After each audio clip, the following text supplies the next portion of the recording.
ब्रह्ममुरारिसुरार्चितलिङ्गं निर्मलभासितशोभितलिङ्गम् जन्मजदुःखविनाशकलिङ्गं तत्प्रणमामि सदा शिवलिङ्गम्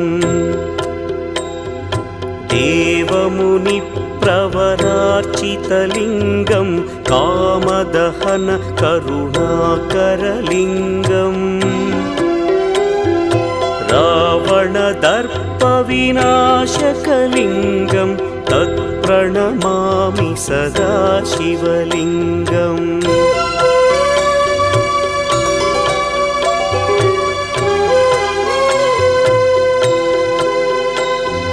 सर्वसुगन्धसुलेपितलिङ्गं